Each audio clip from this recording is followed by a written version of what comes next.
Oromoo sifti. Oromoon durii maqaadhuma tokko qaalii waliitiin bula waaqa amman nuwe.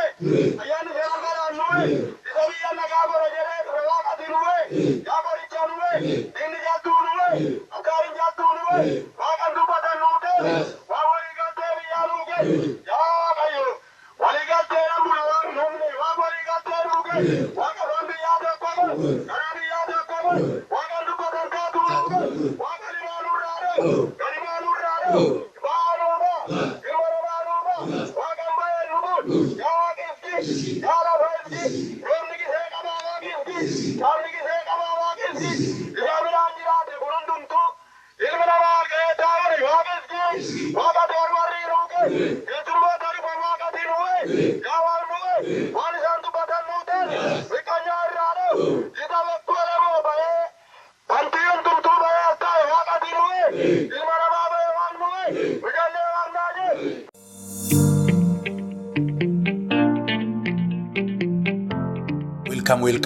Welcome back. Baga nagaan deebitan, baga nagaan dhuftan. Kun poodkaastii Ilma Hormaati.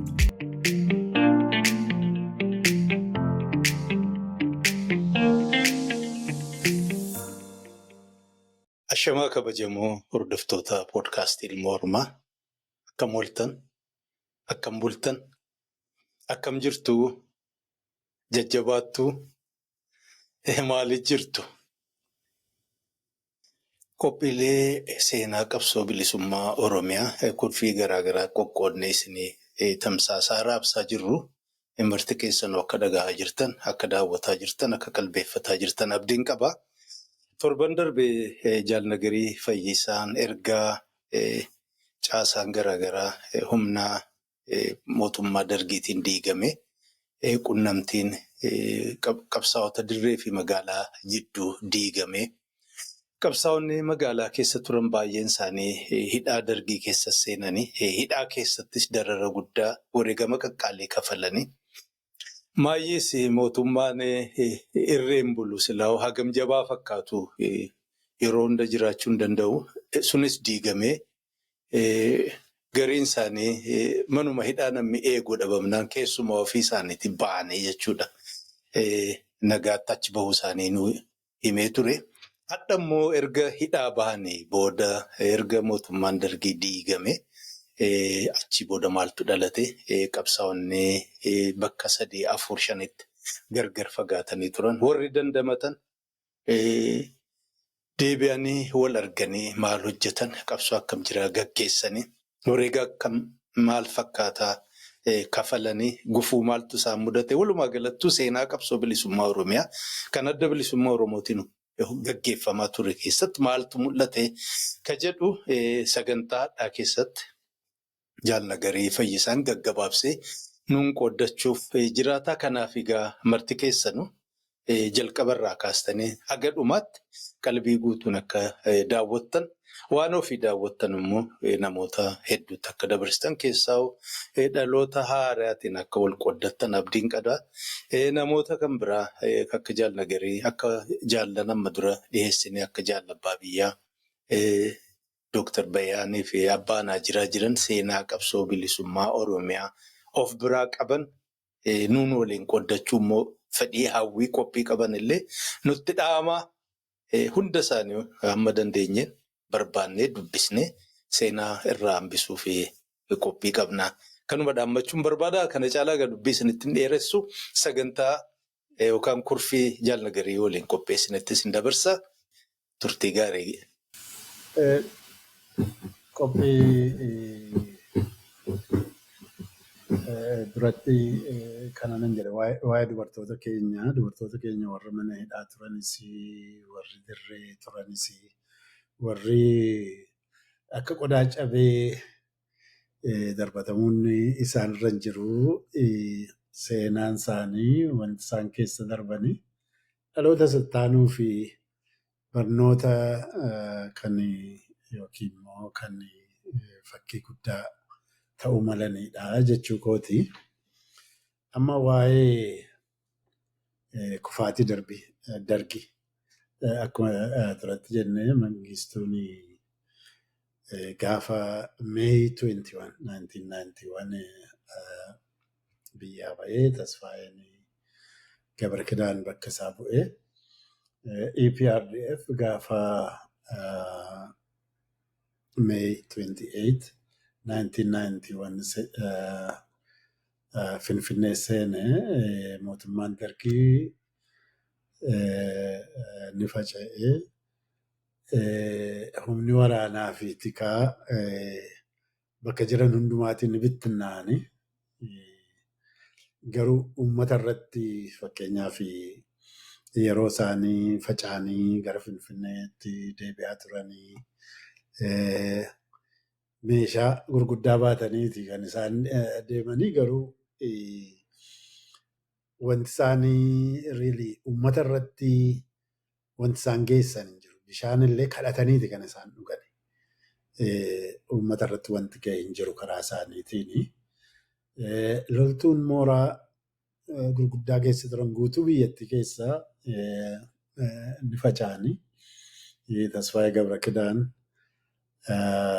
Biraanuu Baay'ee, Addis Tadlaa, Faasikaa Sidallii, Haayiluu Imanuu isaan kun imbaasii Itaaliyaanii seenanii caasaa mootummaa fi isaappaa keessa warri turanii garuma itti baasetti baqataa turan.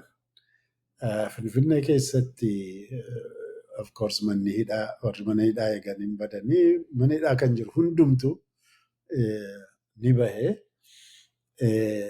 Haa ta'uti wanti yeroo sanatti ta'e wanti faca'ees hin jiru. Biyyi diigamees hin jiru. Wanti yeroo sanatti ta'e warra hattoota mana hidhaa keessaa ba'an duwwaatu ba'anii hojiidhuma isaanii san irratti bobba'aa turanii sanuma akkuma warri wayyaaneen akka seenteen hunda isaanii walitti qabdee tarkaanfii irratti fudhatte. Finfinneedhaa gadi karaa Noorziiti kan isaan seenan miti karaa Amboorraayis karaa Walloorraayis karaa sana kan isaan deeman. So gara Finfinnee gadi kan jiru hundumtu caasaan mootummaa hin turre warri isaappaasii warri bulchiinsaasii waraannis poolisiinis hojii isaa dhiisee baqate garuu jeequmsi ture hin turre. Sirnichi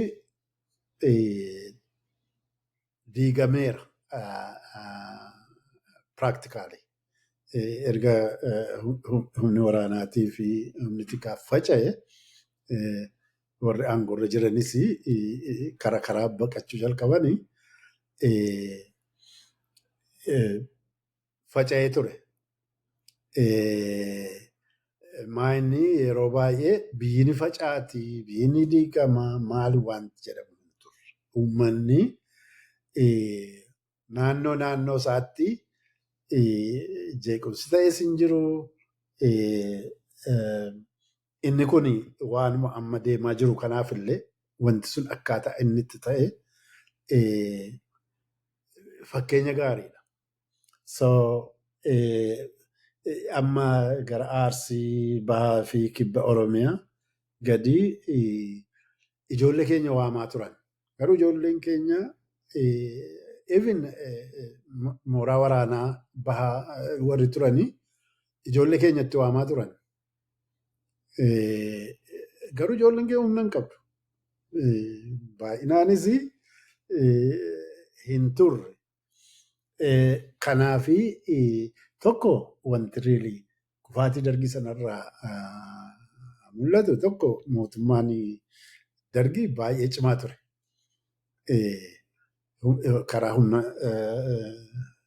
humna waraanaatiin mootummaa jijjiiruun hin danda'amu yookiin immoo mootummaan giddu galeessaa yoo faca'ee jedhe biyyattiin ni facaati maal kan jedhu kuni mithriidha jechuun waan yeroo sana ta'erraa yeroo kaa'amee ilaalamu.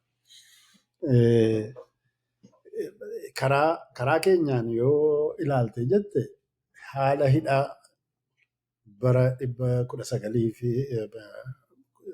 1980 hamma 91tti haalli ture magaalaa keessa erga bahaa, kibbaa, dhihaa, giddugaleessaa, kaabaa, giddugaleessaa namoota yeroo sana bakka hundumaa itti bobba'anii namoota keenya maqaa garagaraatiin hidhaa turanii sochiin magaalaa keessaa ni dhaabbate. Magaalaa keessa sochiin tokko illee hin turre. Waan dargiin bara isaa guutuu takka maqaa adda bilisummaa Oromoo dhahee hin beeku. Abbaa Biirumaa jedhaa. Isayyuu miidiyaa irratti waa'een sochii keenyaa bahee hin beeku. Bulchiinsa keessaan, waraana keessaan, waraanuma keessatti illee yeroo gabaasaa godhamu maqaan adda bilisummaa Oromoo hin dhaamu. Dhuwan badee jedhu gara caalu kan isaanitti hin xinaatan. Maali kunis sodaarraan kan turedha. Akkuma duratti dubbadhe maadhee tokkitti kan argine maadhee tokkitti tamaaf ijaaree bahe sana ijoollee warreen duratti maqaa isaanii dhahe suni tu hidhame. Sunumtuu gara giddu galeessaa bara gara 85-86 keessa kan sun ta'e. Sana achi sochiin tokkollee hin turre. Sochiin magaalaa keessaa hin turre jechuun isa sochii dirree sana quucarse. Maaliif karaa dhiyeessiitiinis karaa humna namaatiinis hojiin ammas immoo uummata dammaqsuu ijaaruu kun magaalaa keessatti deemaa ture. Magaalaa irraati gara sanatti intiraataa ture. Geggeeffamaa ture. Kanaaf humni dirree jirullee akka hin guddanne akka hin bal'anne godhameera. Naannoo garaagaraa naannoo dhuma tocho'an keessatti limited sana keessattuu sarvaayivii gochuudhaaf humna lamaa wajjiniin gama dhiyaatiinis gama baatiinis mootummaa wajjiniin mootummaan wajjiniin hin lolu gara baatiin jarri Sumaalee jirti gara dhiyaatiin warra humna gaaraan waliin qabsaa'aa turan humna lama gidduutti cafaqamaa turan. Kuni namooti yeroo sana turan keessumaa namooti yeroo sana dargaggoota turanii fi namoota kiritisaaizii godhan yookiin immoo baay'eetu deema waa'ee adda bilisummaa Oromoo achumaa lafa dhiitaa maaloodhaa jedhamee waan deemuu fi deebii ta'a. Osoo isaanumti mataan isaanii yeroo sana itti bobba'ani akka ammaa kana gartee akka ammaa kana yuuziin akka itti galagalee ittiin deema ta'e osoo hooggansi keenya agartee hin dhumne ta'e silaa kan Finfinnee seenuu ABO'dha. ABO'n immoo osoo Finfinnee seene yeroo sana keessatti mootummaa ce'umsaa ijaarame hojiidhuma calqabame sana sabaaf sablammootii gara biraas uummati Oromoos referendamiidhaan guutuu biyyaa Eertiraallee dabalatee Tigraayin dabalatee biyya Amaaraa dabalatee naannoo sana keessa sabootii jiran sabaaf sablammootii jiran dabalatee hundumtuu hiree ofii murteeffatee referendamiidhaan sana booda yoo walii wajjin jiraanna jedhanis akkamittiin akka walii wajjin jiraatamu uummati murteessaa ture. So opportunity wayyaaneen opportunity qabdii turte. Kanaafi warri kiritikiin waa'ee yeroo sanaa irratti ammas adda bilisummaa Oromoo hin tocho'u maal tocho'aan turree jedhanii fi osoo isaanumti mataan isaanii warri biyya alaa dhaqanis warri iskoolarshipii irra turanis warri biyya keessa turanis itti birmatanii silaa adda bilisummaa Oromootu magaalaa seenee uummanni Oromoo sabooti gara biraa siree ofii murteeffatanii nageenyii fi tasgabbiin biyya sana yeroo sana biyya sana keessatti bu'aa ture. Garuu wayyaaneetu dhufee humna caalaa argatee dhufee aangoo qabatee yeroo sana yeroo bara 1991 ABO'n bakka 4 ture jechuun ni danda'ama. Humni ABO bakka 4 ture. Dirree Bahaatii, dirree Dhiyaatii, humna mana hidhaa keessa ture. Power housii really paawarii karaa agartee muuxannoo namootiin qaban sirnallee ijaaruuf yookiin sirna sana warri sirriitti beekan warri hojii jaarmiyaa keessattis qooda olaanaa qabaataa turanii mana hidhaa turan. Inni gara biraan humna biyya alaa turedha. Humna biyya alaa ture. Humna kana arfantu walitti dhufe bara yeroo mootummaan Dargii sun kufu. Humni kun walitti dhufee akkuma beekamu akkuma Dargiin faca'uu jalqabeeni mana obbo Biyyuun yeroo sana 89 kan isaan mana hidhaati ba'anii garuu hojii hin jalqabne yeroo sana warri kaanillee hojii garaagaraatti deddeebi'anii turanii. So mana isaaniitti kan jalqabame. Mana isaaniitti jalqabame istiraakchariidhuma bara 1980 osoo hin hidhamin istiraakchariidhuma diriire sana. Namootiin uummaadhee garaagaraa keessa turanii istiraakcharii haaraa diriire sana keessa namoota turan sanumaa ijaaruutti eegalame. Osoo hooggansii karaa dirreedhaa hin dhufin zoonii Finfinneetti hundumaa keessatti koreen ijaaramee ture. Arsii fi Baaleetti namni ergamee ture. Amboottis akkasuma namoonni ergamanii turanii.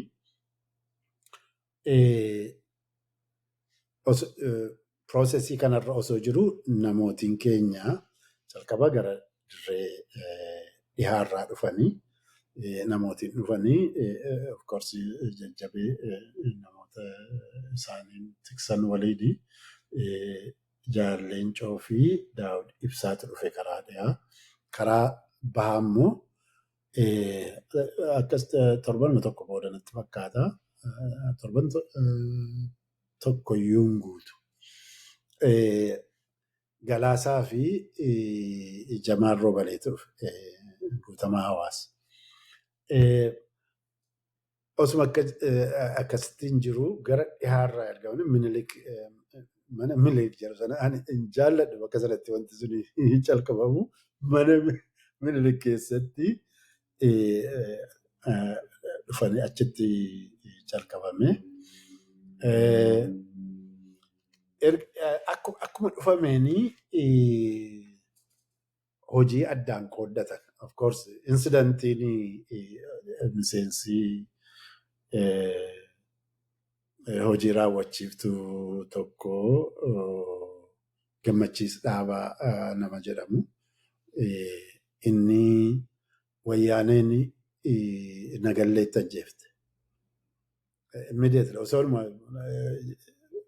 jarruu seenanii hin qubatin waa'ee sanaallee akka qoratamuu fi Daawud Ibsaa ergamee ture maalirraa akka ka'e wanti sun hin beeku.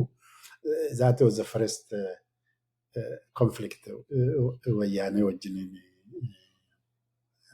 walitti bu'iinsi and the major really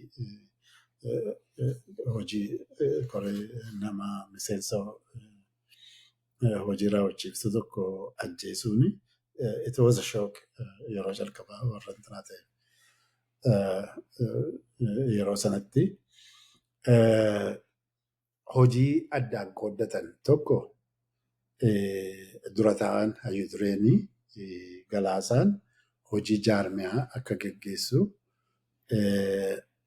Jaalleencoo immoo hojii mootummaa keessaa akka geggeessan addaan qooddatanii akkuma walitti dhufameen baay'ee diteelii isaa keessa hin deemu ilmanii gaggabaabsuu yaala. Qaami bakka arfanirraa walitti dhufe kuni akkuma waan agartee yeroo dheeraadhaaf walii wajjin hojjetaa turanii hojii irratti bobba'an. So namooti ministerial councilitti ramadamanii obbo Ahmed Hussein, Diimaa Noogoo, obbo Ibsaa Guutamaa fi obbo Zagayyee turan. Mana mare interim councilii sanatti immoo namooti ramadamanii Jaalleencoo gaggeessaa ture. Obbo Abbiyyuu Galataa, Abdul Fattah Wadaay, Ahmed Ajmal, Alamaayyoo Taarraqany, Biyyaa Abbaa Jabal, Booruu Dhaddachaa, Damisee Kabbadee Sardaa, Guutamaa Hawaas, Mulgeetaa Mooyisaa, Waldo Yohaannis Hundee fi Yaa'ii Malkaati. Isaan kun ramaddiin sun so principally yeroo adda bilisummaa Oromoo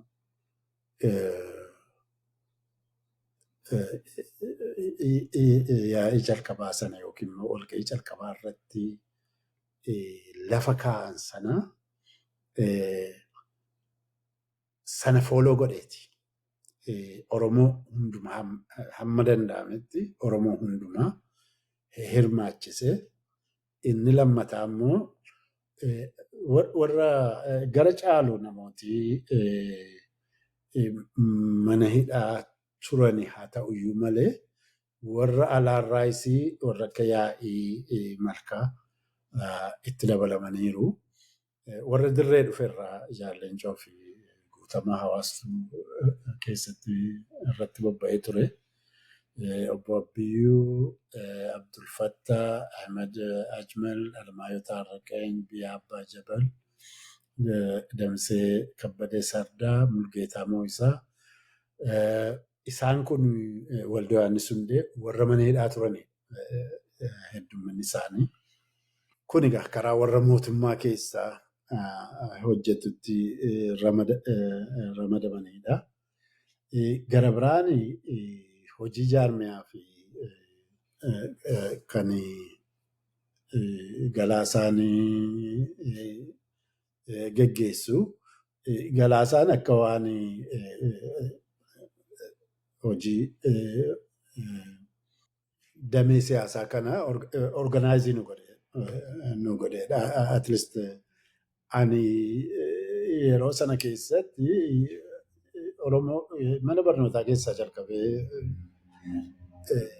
qabsoo Oromoo kana keessatti namoota paartisipeetii godhanii kutaa Oromiyaa hundumaa keessaa wajjiniin hojjetaa waan tureef wal beekumsis sunis tureera. So gaaf tokko Gullallee mana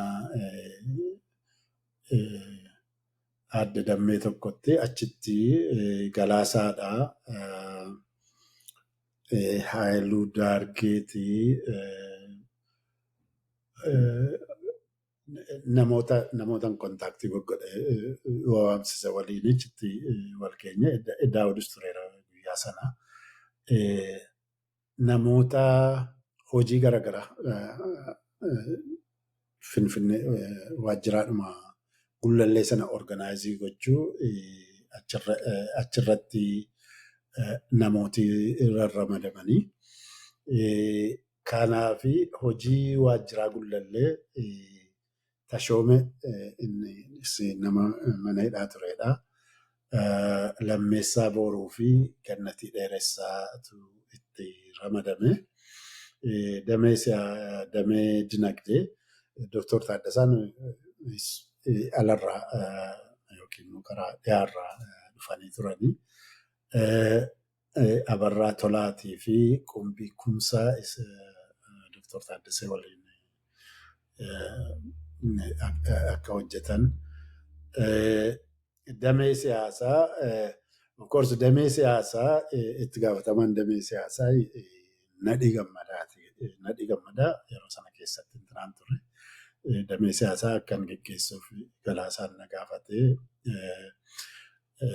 anaa waliin Haayiluu Daargeetii fi Abdulfattaa Bultuun Buyyootu achitti ramadame. Gara biraas hawwisoo waan karaa hawwisoo isheetu latu waan hawwisoo karaa biyya keessaa ture sana akka qindeessu. Abbaa Urjii immoo hawwisoo karaa alaa Noofaa kanaa Qamarfaa isaan kana fidee kan dhufedha. So karaa alaatiif karaa biyya keessaatiin waliin qindeessuudhaan akka hojjetan bakka sanatti ramadaman. So namootiin gara biraanis warruma caasaadhuma duraan diriirsina sana keessa warra tutturanii warra akka obbo Asaffaa Baalchaa naannoo giddugaleessa Shawaa Kutaa jedhamu sanatti isaaniin ramannee Maammad Xayyib naannoo Finfinneetti ramadame.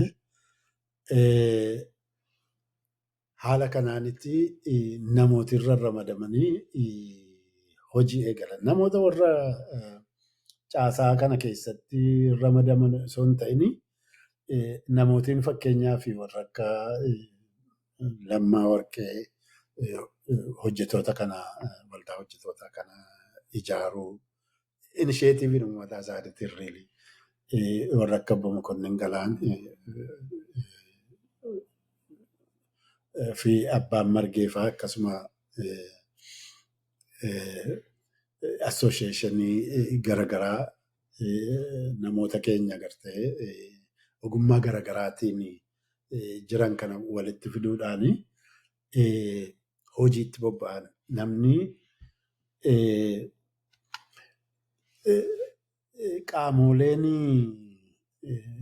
bakka arfanii dhufanii qindoominaan yeroo gabaabaa keessatti hojiitti gadi ta'an. Kun yeroo baatii hin gunne keessatti ramaddiin kun ta'ee caasaan diriiree hojiin kan calqabame. Qajeelfamni agartee yeroo baay'ee otonomasiidha hojiin adda bilisummaa Oromoo kan inni hojjetamu. Individual levelittis group levelittis otonomasiidha. Qajeelfamaa yookiin sentariirraa gadi bu'ee qajeelfamni sun immoo hojiirra oolee osoo hin ta'in namootuma dirqamni itti kennamu sanatti haala sana keessatti yookiin immoo dirqamatti kenname sana akkamittiin akka hojiirra oolchuu fi pilaan godhee hojii sana hojiirra oolcha waan dirqamatti kenname sana. So qajeelfamni kennamis hin turre yookiin immoo kennamuu hin barbaachifne leenjiin kennamuu barbaachisuu hin turre hojiidhumatti bobba'e. Gaafachuunis wal gaafachuunis yookiin immoo qaamni walirraa fagaatee ture kuni walitti dhufee agartee wal gaafachuu yookiin immoo gaaffii dirqama itti kennamuu gochuun kun hin turre. kan baay'ee na dhibu yeroo darbe kaaseera natti fakkaata. Mallas yeroo waa'ee inqaammentii tokko yeroo haasaadhaaf hin fideemne bakka isaanii deemee nu agarsiisee ture baankarii isaanii bakka dhumarratti intinaa turani. Warri hooggansaa Mallas Tawaldee Siyyee hundumti isaanii intinaan sun akka raawundiiti. Bakki ciisicha isaanii akka ittiin naanna'eetu jira. Isaan immoo giddu galeessa immoo raawundi teebiliitu jira. Bakki suni bakka itti nyaatanii fi bakka itti mari'atan. So everything achuma keessatti waliin mari'atu proximity isaaniitii fi haala isaan turanii fi haala namni keenya itti ture yeroo laalte jettu wal qunnamuudhumaaf iyyuu miillaan itti agartee biyya tokko baatee biyya gara biraa deemtaa yeroo sana communication hin turre edaa rakkinni namoota keenyaa kanaana jechisiisa yeroo sana. Garuu akkuma walirraa fagaatanii turan sana osoo hin taane yeroo 91 sana keessumaa warri siineroonni baay'een warri manadhaa turan suni jiraachuun yeroo gabaabaa keessatti qindoominaan hojiitti bobba'uudhaaf baay'ee gargaara. Warri caasaa dhaabaa fi hojii mootummaa keessatti ramadamee fi warri hin ramadamin hedduun isaanii warra akkan amma maqaa ta'e warra akka obbo Mokonnin fa'aa, Abbaa Margee fa'aa, Lammaa fa'anii hundumti isaanii dirqama ofitti fudhataniiti kan namoota organaayizii gochuu kan isaanii irratti bobba'an. Yeroo sana keessatti riilee ogeessotiin, hayyootiin, dubartootiin, abbootiin qabeenyaa akka jirutti birmatanii qooda fudhataa turan. Qooda fudhatan. Moomentiin akkasii riilee moomentiin akkasii yeroo garagaraatti uumameera. 2018ttis uumameera. Ammallee yeroo ijoolleen keenya biyyoo ciniinanii ka'anii akka ittiin wal ijaaranii waan ammaan dura ta'ee hin beekne yeroo nu agarsiisanii biyya alaa kana keessatti moomentiin akkasii sun uumamee ture. Namnu karaa hundumaatiin gargaaruudhaaf qophee ture. Kaka'ee ture. Garuu properly managed hin taane. 2018ttis yeroo ammaa kanattis akkaataa wanti nuyi yeroo sana goone fakkeenya yeroo sanarraa waan yeroo sana ta'erraa fakkeenya guddaatu fudhatamaa ture. Barattoonni yuunivarsiitii baasii mataa isaaniitiin geejjiba organaayizii godhanii wal gurmeessanii gara mandiitii fi dadaritti bobba'anii leenjii fudhataa turan. Inisheetiivii mataa isaaniitiin. Karaa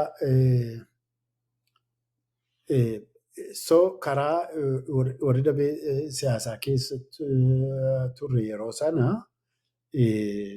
Haayiluu Daargee, Bultuun, Obbo Asaffaa, Mahammad Xayyib uummata akkas jigee dhufe kana keessumsiisuu ture. Keessumsiisan. Ati akkas turtee, bakka sana turtee, bakka kana turtee osoo hin jedhin isaan kanaaf haala mijeessuu ture. Maaltu hojjetame yeroo gabaabaa sana keessatti karaa qaamotiin egaa bakka arfanuu bakka garaagaraatii dhufan kuni waajjiraa gullallee hatattamaan gadi dhaabbate. Gara biraan hundinuu waan godhu beeku, waan deemnuuf beeku. Wanti deemnuu fi kaayyoo ABO uummata qaqqabsiisuudha. Maaliif waggaa 1980 ka'ee hamma 1991tti hojiin kaayyoo ABO uummata biraan ga'uu fi akkasumas hojiin uummata Oromoo wal barsiisuu dhaabbatee ture. So yeroo gabaabduu opportunity carraa amma argame kana keessatti kaayyoo ABO uummata qaqqabsiisuu akkasumas immoo uummata Oromoo wal barsiisuu kan jedhu ture. Hojii poolitikaa kan jedhamu kun hojii keenya keessatti intinaa miti yookiin teerii maarkizim leenizimii yookiin barsiisuu miti. Kanuma hojii siyaasaa kan hojjetamaa ture. Bu'uurri kanarratti bobba'an. Kanarratti immoo hundinuu waan godhu beeku. Hundinuu qaamni karaa hundumaatiin dhufe keessumaa warri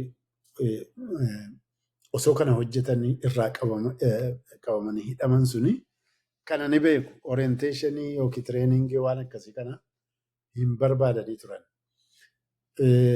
Uummata Oromoo jigee dhaabatti birmatee simatee qindeessee osoo hin balfin yookiin immoo osoo ati kanaa ati sanaa jedhee hirrifachiisin boodatti hin deebisin akkuma dandeettii isaatti akkuma dandeettii isaaniitiin bobbaasaa ture. Haala mijeessaafii ture. Barattootiin yuunivarsiitii akkuma duratti ibsee qeerroof qarreen mandiif dadaritti leenjii fudhatanii Oromiyaa guutuu keessatti bobba'anii abbootiin qabeenyaa waan qabaniin dhaabatti birmatanii dinagdeedhaan dhaabaa dorgomaa turanii. Dubartootiin Oromoo sadarkaa Finfinneef Oromiyaa guutuu keessatti gurmaa'anii qophii garaagaraa godhanii dhaabaaf tumsa guddaa godhaa turanii. Ogeessitiin fayyaa warri dubartootaa keessumaa siistaroonni turanii halkanii fi guyyaa mooraa sana keessatti ijoollee miidhamanii dirreerraa dhufanii achi keessatti tajaajilaa turanii. Warri dhiiraa hojii isaanii dhiisanii hospitaala gurguddaa keessaa kan miilitariisii, kan miilitariisii, kan siviiliisii hospitaala gurguddaa keessaa hojii isaanii dhiisanii bobba'anii gara dirreetti bobba'anii ijoolleedhaaf tajaajila gochaa turanii. Egaa kuni kanatti toreegamallee hedduutu jira. Karaa kaawunsilii ministeerotaa fi bakka bu'oota hayyootaa fi ogeessota gurmeessanii bobbaasaa turanii.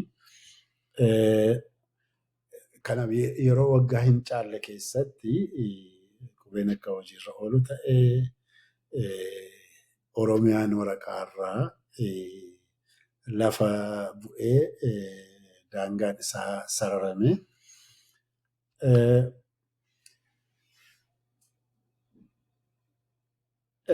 ABO'n mootummaa ce'umsaa sana keessatti yeroo qooda fudhatu akeeka ifaa qabateeti. Reelee tokko injifatee akka hin dhufne ifaadha.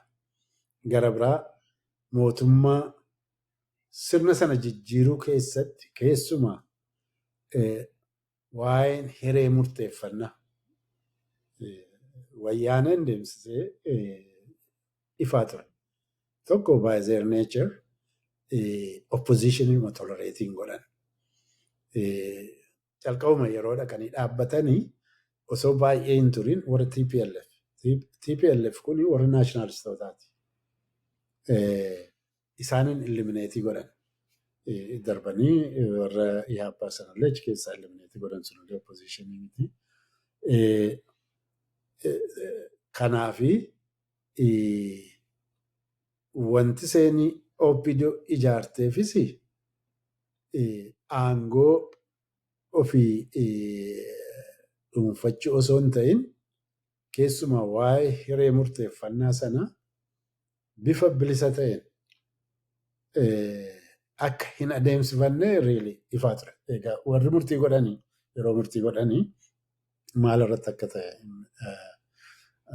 hin beeku garuu loojikaalii maneedhaan ture yeroo sana loojikaalii kana kanaafi mootummaa sana keessatti aangoo qooddachuuf hin galle akka haala ture sanarraa akkan argutti.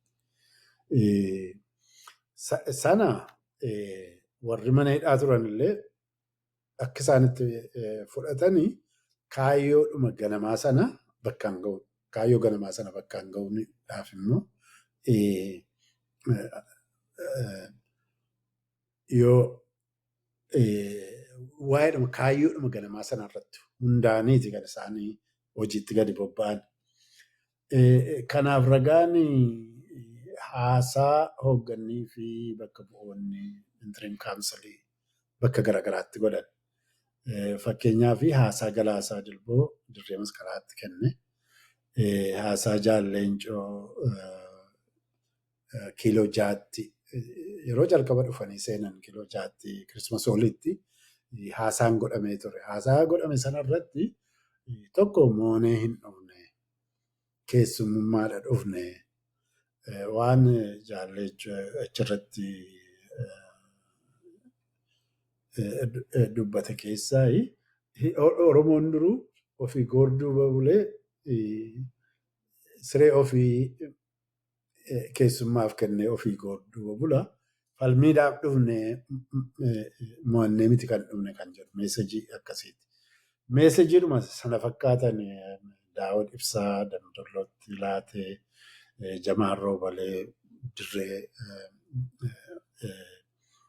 Baalee Roobeetti godhee haasaa Dooktor Taaddasaa Eebbisaa fi Dhugaasaa Baqaqqoo Galamsoo irratti godhanii haasaa Nadhii Gammadaa Arsii Didarii fi Dirree Dhawaatti godhee haasaa Zakkaariyaa Mul'ataa Nagalleetti godhee osoo hin wareegamin haasaa Burruusoon Dadaritti godhee ibsa garaagaraa Abbaa Caalaa Lataa Naqamtee Mandii Gimbii keessatti goggodhee isaan kun warruma hoogganooti wanti isaan godhaa turan suni kaayyoodhuma ganamaa galmaan ga'uuf malee mootummaa sana keessatti aangoo hirmaachuuf akka hin galle kan isaanii godhanii haasaa isaanii kanarraa kan isaanii uummatatti beeksisaa turan. Karaa warra bakka bu'ootaa haasaa Damisee Sardaa Jalduu fi Haqaaqiitti godhee haasaa Mulgeetaa Moo'isaa Gullalleetti godhee haasaa Abdulfattaa Kombolchatti maanguddoo keenya maanguddoo walloo tokko maqaa isaanii irraanfadhe baay'ee ammallee Minnesootaa jiru jedhamu achi gara sanattillee waliin waan tokko godhaadha turre. Isaan haasaa achitti goggodhaman kuni kan agarsiisu fakkeenyaaf Mulgeetaa Moo'isaa Gullallee dhumatti haasaa inni godhe nama tokkotu mana hidhaa nu wajjin ture waa'ee hojjetoota kana sababa waldaa hojjetootaatiin maayikalaawwitti hidhanii turan achitti ture. Nu beekaa namichi sun Goojjameedha. Garuu naa bilbileetu haasaa Mulgeetaan godhetti baay'een gammadee anillee afaanicha hin beeku garuu akkaataadhuma inni taasa'urraa maalirraa baay'ee na gammachiise jedheetu bilbilee natti himaa ture. Jechuun yeroo sana keessatti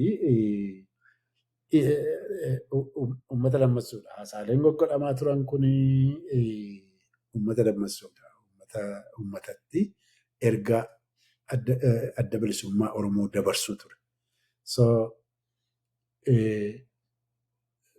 waa'ee kanarratti really kaayyoon yookiin wanti adda bilisummaa Oromoo yeroo sana keessatti tarkaanfachiisaa ture irratti mamii warri qaban yookiin immoo koomenti garaagaraa jira adeeman nan dhagaa.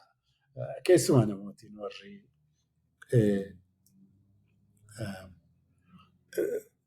carraa gara biyya alaatti bahuu argatanii maal jedhanii karaa xiinxalaatiinis maaliinis adda bilisummaa Oromoo kana gochuu turre ture, sana gochuu turre ture waan jedhamu kana information yeroo sana ture, haala yeroo sana ture hubachuun barbaachisaadha. So yoo ragaadhaaf barbaadanis haasaa yeroo sana keessatti yookiin immoo uummata dammaqsuudhaa fi walgahii keessatti town hall meeting type bakka garaagaraatti godhamaa ture sana keessatti promootii godhamaa waan ture clearly beeku namootiin yeroo sana hojii sanarratti bobba'aa turanii waan deemaniifis beeku waa'ee kaayyoo qabsoo bilisummaa Oromoo isa ganamaa sana uummata beeksisuudha. Sana uummata biraan ga'uudha. So haasaan Oromiyaa guutuu keessatti ta'an sun hundinuu kaayyoo qabsoo bilisummaa Oromoo uummataaf ibsuu irratti kan xiyyeeffatee fi uummata keenya tokkummaan ka'ee bilisummaa isaa akka gonfatuuf kan kakaasu ture. Sagantaan kaayyoo uummata qabsiisu karaa hedduudhaan raawwatamaa ture. Tokko karaa dabballootiin leenjiin kennamee fi gara fudhatanii waajjira ABO garaagaraa keessatti ramadamanii ergaman kun karaa isaaniitiin uummati barsiifamaa ture. Hawwisoon biyya alaatii fi biyya keessa ijaaramanii Oromiyaa guutuu keessatti keessumaa very effective way of akkaataa kaayyoon adda bilisummaa Oromoo uummata keessatti disseminated ta'aa ture karaa hawwisootiin ture. Kaayyoo adda bilisummaa Oromoo uummata keessatti disseminated gochuu qofaa osoo hin ta'in uummata kakaasu hamlee itti horuu karaa sanaatiin keessumaa isheetuunii fi abbaan urjii guutuu Oromiyaa keessatti qindeessuudhaan hawwisoo kana qindeessuudhaan warra biyya keessa turee fi warra biyya alaatti dhufan kana guutuu Oromiyaa keessatti bakka garaagaraatti agarsiisa godhaa turanii. Kan biraa walgahii bakka garaagaraatti ta'aa turedha. Walgahii bakka garaagaraatti qophaa'aa turanii akkuma duratti maqaa isaanii qondaalotiin dhaaba maanguddootiin Oromoo irratti argamuudhaan uummata dammaqsaa turan.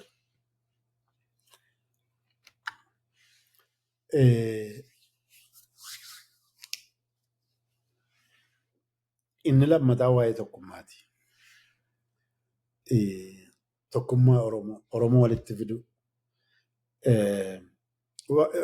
Oromoo walitti fiduu kana keessatti really akkuma kaayyoo qabsoo bilisummaa Oromoo uummata keessatti disseminate gochuu keessatti warri hawwisoo qooda guddaa taphataa turanii uummata waa'ee tokkummaa Oromoo keessumaa karaa sagalee isaanii sanaatiin ofiiyyuu naannoo garaagaraarraa kan walitti dhufanidha. Oromiyaa guutuu keessaa waa walitti dhufan. Baharraa, dhiharraa, giddugaleessarraa, kibbaaf kaabarraa kan walitti dhufanidha. Appiiransii dhumti isaanii sun mataansaa appiiransii isaanii wajjiniin immoo karaa sagalee isaaniitiin waa'ee tokkummaa Oromoo ergaa isaan dabarsaa turan suni qooda guddaa taphataa ture. Inni hawwisoon ammas diina saaxilu yeroo sana keessatti reelee qoodii roolii OPDO'n taphataa turte baay'ee naastii ture. So jara kanaafis ergaa dabarsaa turan. Fakkeenyaaf sirba noo yaa maxxanne kan jedhu tokko waan akkasii kana karaa sanaanis warri hawwisoo qooda guddaa taphataa turanii. Oromoo wal barsiisuu walgahii bakka garaagaraatti ta'aa turan keessatti Oromoo maanguddooti Oromoo bakka garaagaraatti dhufanii akka irratti argaman gochuu godhamaa ture. Fakkeenya lama yoo fudhanne waajjiraa ABO Jalduu yeroo banamu walgahii ta'e sanarratti koloneel Alamuu Qixxeessaa isaanii dhalootaan nama naannoo sanaati. Damseen giddugaleessaa Mulgeetaa Moo'isaas nama Finfinnee keessatti guddateedha. Gara biraan obbo Shamsuddiin Abdoo nama dhalootaan baha Oromiyaati. Maanguddoon Arsii tokko maqaa isaanii irraanfadhe Arsiirraa nama dhufanidha. Akkasuma kutaalee garaagaraarraa namoota dhufantu achirratti argama. Egaa warri meettaas dhuftanii machaaf tuulama ta'ee jechuudha. Ammaa jalqabnee machaaf tuulama jennee dubbannaa. Asitti walgahii irraa kana kabajanii maanguddoo wallaassoo Oromooti hidhamtee itti duute kana nullee immoo ijoollee isaanii asitti akkaataa kanaan waan nu simattaniif maqaa adda bilisummaa Oromootiin ulfina guddaa galata guddaan isinii dhiyeessa.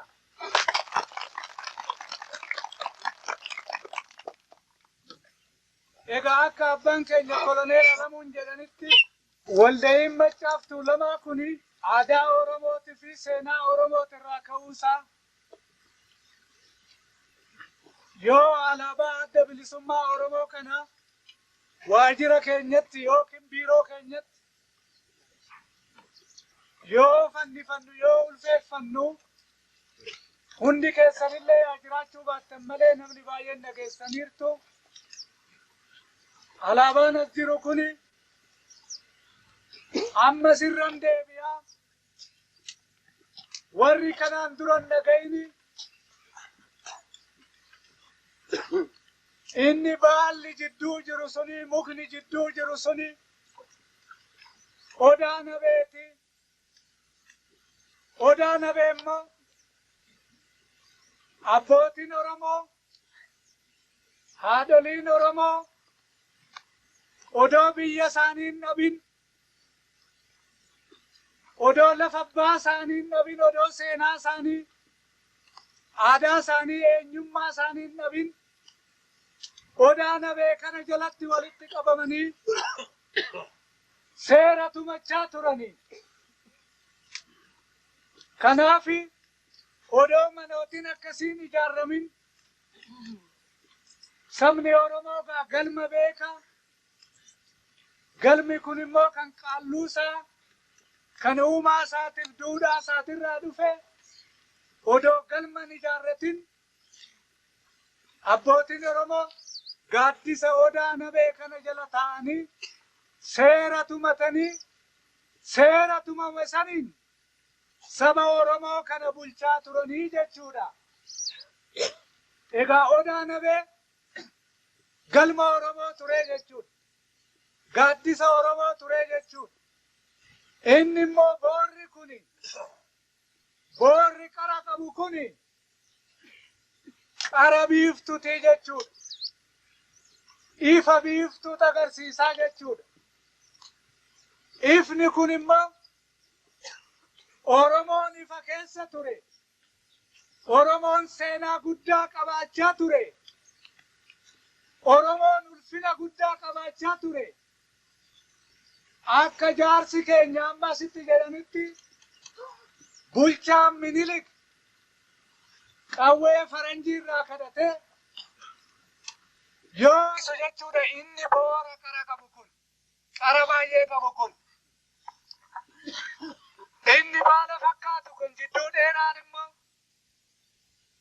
diinagdee lafti Oromoo qabdu saawwasaa, hoolaasaa, re'eesaa, garbuusaa, qamadiisaa, misirasaa, baaqelasaa, albuudasaa, warqeef bunasaa kan baddaarra jiru, kan lafarra jiruu fi kan lafa jala jiru hunda kan agarsiisu jechuudha.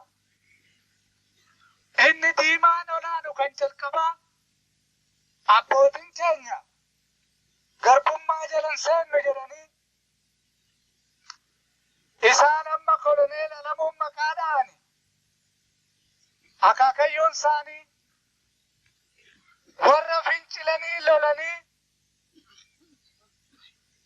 Minilikiin garboofnu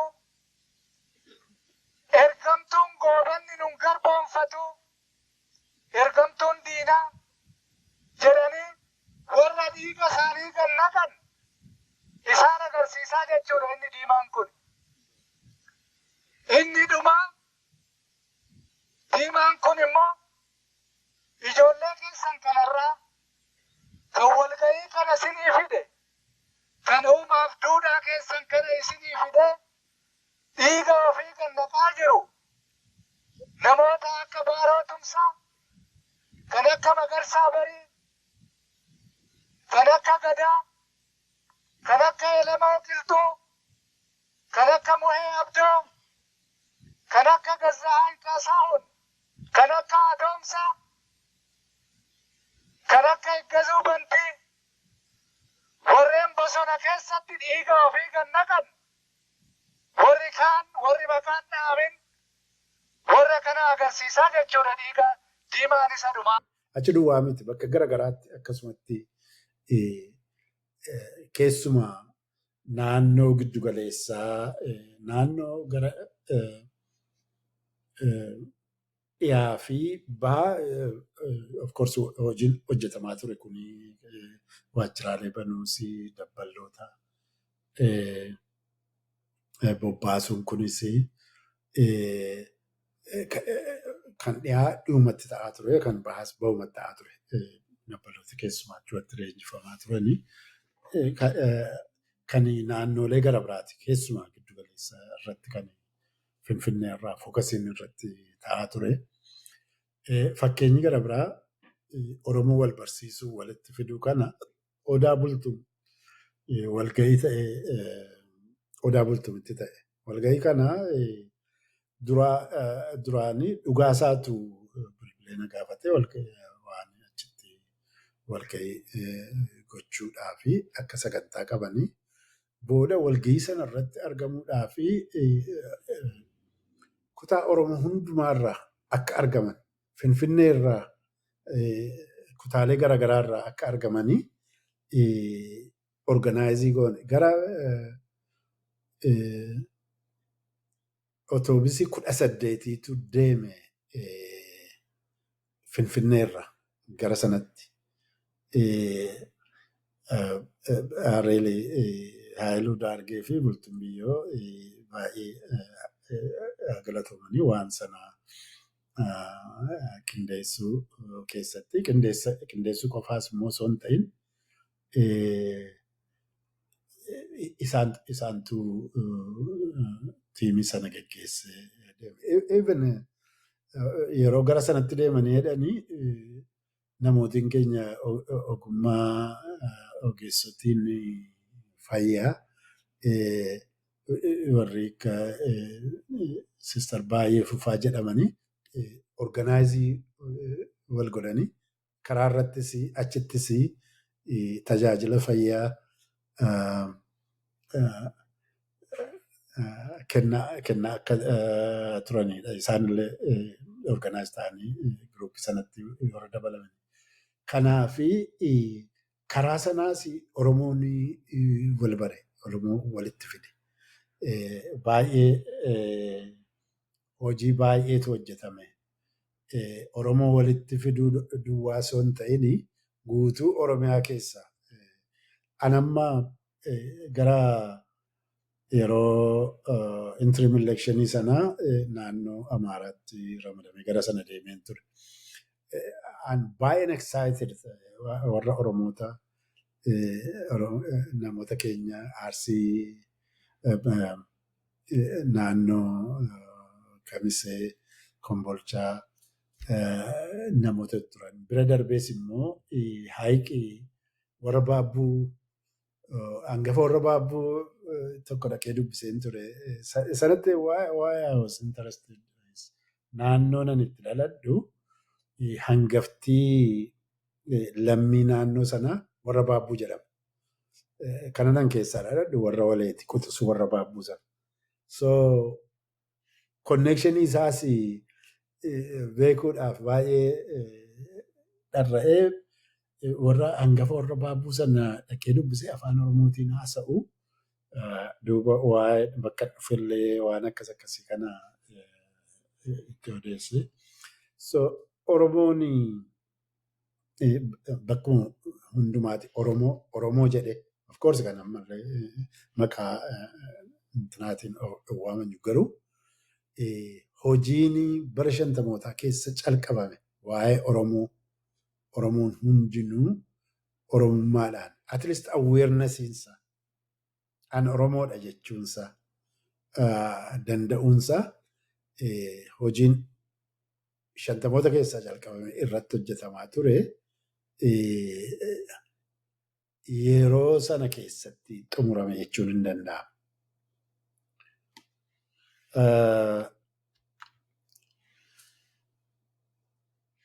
Kanaaf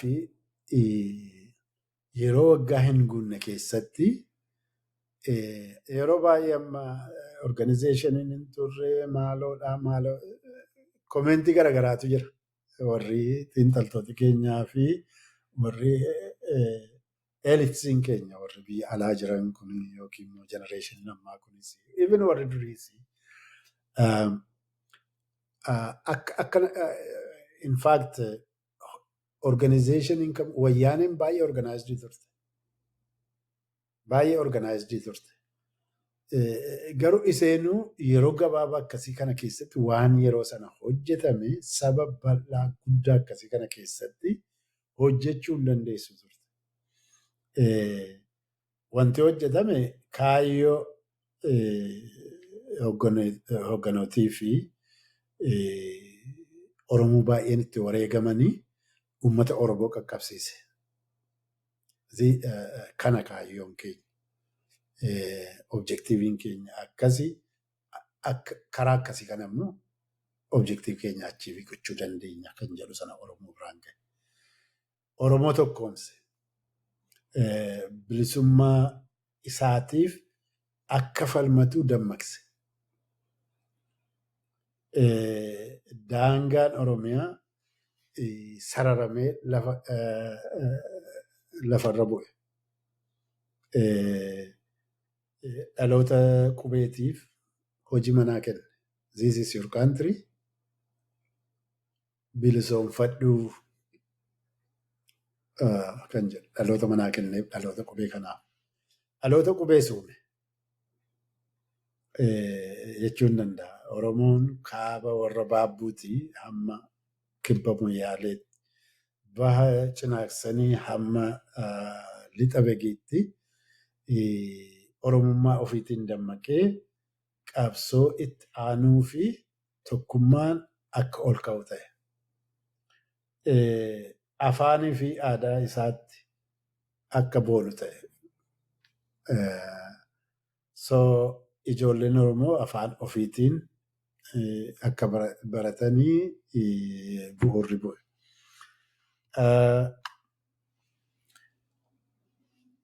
Egaa hojiin hojjetamee fi bu'aan bu'e kana fakkaata. Hariiroon mootummaa waliin akkam ture kan jedhu.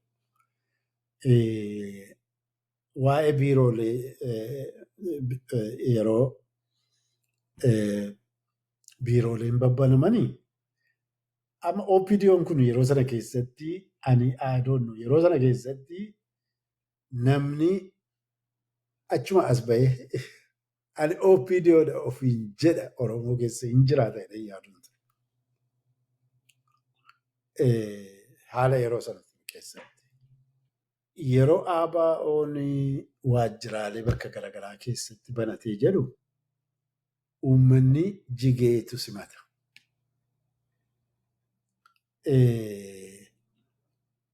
Biiroon ishee namoota hidhatan qabaa afaan duwwaa oola. Namni gara isaaniitti hin naqu. Kanaafi biiroo cufaa turan. Biiroo cufaa turanii namoota gara sanatti deeman hidhaa turan. Sababa kanaatii fi Jaalleencoo Mallas fa'aa waliin torbaniin regular joint meeting qabaataa turre. Yeroo sana yeroo baay'ee really yeroo ce'umsaa sana keessatti Galaasaan silaa waan jaarmiyaa ilaalchise karaa Galaasaatii hojjetamaa ture. Galaasaan sababa dhibeetiinis hin turre achi hin turre jechuun hin danda'amu. Kanaaf lachanuu Jaalleencumatu hojjetaa ture. Nuyi warri hojii damee siyaasaa hojjennu keessumaa Jaalleencumatti gabaasaadha turre. Kanaaf walgahii ta'u sana irratti anumaaf Jaalleencotu attendii godhaa ture. Mallasii fi Tawaldeedha siyyeenis yeroo tokko hin argamaa ture. Kanaaf nuti torbaniin walgahii ta'u irratti biiroolee cufaman dabbaloota keenya hidhaa turan. Namoota waajjiraa keenya dhufu hidhaa turan. Always listii qabadheetan deemaa ture. Namoota akkasiitu hidhame kompleentii dhiyeessuu karaa isaaniitiin inni simnaa maaloodha. Egaa excuse garaagaraa kennu. Isa nuyi itti dhiyeessinu bakka gara biraatii immoo kan biraa hidhu. So yeroo hunda waa'eedhuma kanarratti ture kan yeroo tokko maal naan jira listii namootaa ni guuree deema. Egaa kuni kan baay'atu giddugaleessaa fi gara giddugaleessaati keessumaa kan baay'ataa ture Mallasi. Nagarii ati Wallaggaadhaa maali listiin ati intina shawaa keessaa listiin ati yeroo hunda dhiyeessitu kunii naan jedhe. Ani adda bilisummaa Oromoo bakka bu'eetanii kanan egaa walbeekumsi intinaa kunis hin jira akkuma itti fidetti deebisaa deebisee fi maal garuu waan sanarraa wanta riidii gootu agartee atabaluudha kutaadhaan maaliin addaan si qoodu nu qoqqoodu intentionii isaanii qabaatanidha kan qabaataa turanidha kan inni agarsiisu. Dhuunfaanis Tawaldee waliin yaalii yeroo bakka tokkotti hidhaa intinaan jiraatu Tawaldee kana wajjininis kanumatti walitti taa'aa ture. So waa'ee waajjiraalee fakkeenyaaf waajjiraa cufuu osoo hin ta'in namooti keenya organaayizii wal godhanii bakka hojiitiis yuunivarsiitii keessaayis uummata bobba'anii inisheetii fudhatanii bobba'anii naannoo dhufanitti keessatti bobba'anii uummata dammaqsaa turan. Namoota akkasii kanas fuutee hidhaa turte. Even maanguddootiidhuma agartee lammiillee warra akkasii kana fa'aa fuutee hidhaa turte. Isa duwwaa osoo hin ta'in yeroo tokkommaa egaa gara dirree dhiyaatii loojistiksii raashinaa fi waan garaagaraa kana finfinneedhaa bitachuudhaa fi gara koonvooyii gara 5-16 akkasii ta'uu namni itti gaafatamaan loojistiksii Nagaasaa Kumsaa jedhama. Inni finfinnee dhufe. Finfinnee dhufanii makiinaa sana hundumaa wajjiniin waan bitatanii maal jedhanii yeroo deebi'anii amma gimbiidhuma jala yeroo seenanii jedhanii ambush godhanii nuyi gabaasaan kan dhugee Nagaasaan ajjeesanii kan jedhu ture. Amma yeroo intinaa kan argannu Jaalleenchi waliin Mallasiin si barbaanne Mallas bira deema. Amma Jaalleenchi dhaqeetti irrifate Mallasiyyuu rifate maaltu ta'ee naan jedhe anatti galagale. Jennaan booda Jaalleenchis qabbanaa'ee waan akkasii ta'e akka ta'e itti himnaan yeroodhuma sana heelikooptarii nu ajajsiisee warra Eediin irraa nama tokko nu godhee Naqamte irraa immoo nama isaanii Solomoon jedhamu tokko ture kan itti gaafatamaa kan gara dhiyaa sana ani isaanii wajjiniin Finfinnee namicha Eediin sanaa wajjiniin Finfinnee irraa ka'ee achi immoo abbaa caalaa ofitti daballee afur taanee yeroo achi geenye jennu Nagaasaan jalaa miliqee gimbii galeera. Garuu koonvooyii sana akka gallakkisiisanii ta'ee bakka gara biraas walitti bu'iinsa garaagaraatu ture. Dambiiloos tureera. Achuma naannoo gimbiis kan ta'e ture. So konfliktiin karaa keenya ta'aa ture duwwaas miti. Karaadhuma warra kaawunsilii keessaa sanas akkasuma naannoo garaagaraatti konfliktii uumamaa turanii dhaqanii namoota erganii tanaa ta'uudhaaf yaalitti ta'aa ture. Maanni gara caalu waan nu hojjennu kanas akkaataa nu itti deemnaa jirru kana hin hordofu. Yeroo gabaabaa keessatti uummata moobilaayizii gochuun kun danda'uun kun ammas immoo namootuma potenshaaliidhuma risoorsii Oromoo kana sana hundumaa yeroo arganii shookdi ta'an imagine namoota keenya yoo ilaalte kan as keessatti maqaadhaa dhoofnessi namoonni keenya immoo even warri intinaa Isaappaa keessa ture maaliin hundumtuu jigee achi asirratti dhufaa ture. Kunis shookii isaan godhe. Calqabumarraayis akka isaanii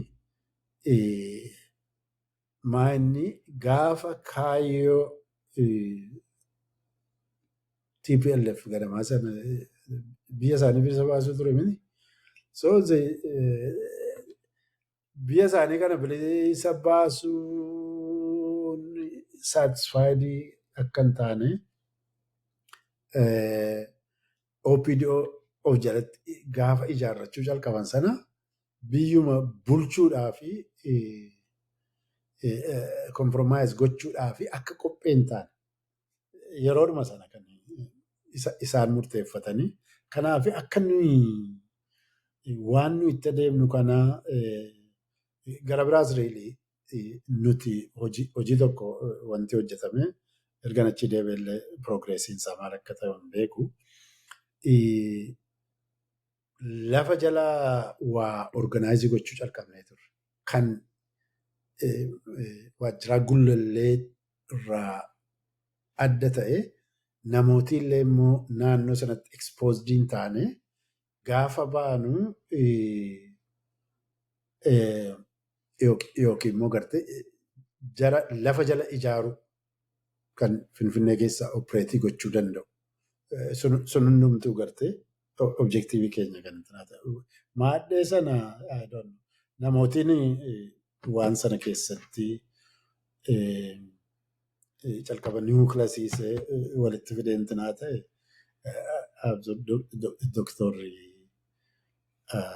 Dooktor Magarsaan illee waan sana hanga tokko quban qaba also. Ergan achii deemee waan suni akkamitti akka jara keenya notify godheen ture yeroo waan sana organizii godhu. Ergan achii deemee maal akka ta'e hin beeku. Obviously akka inni bal'atee hin hojjetamne garuu haalli mul'atanii hin agarsiisu. So dameen siyaasaa amma hidhaa bakka garaagaraatti ta'aa jiru kana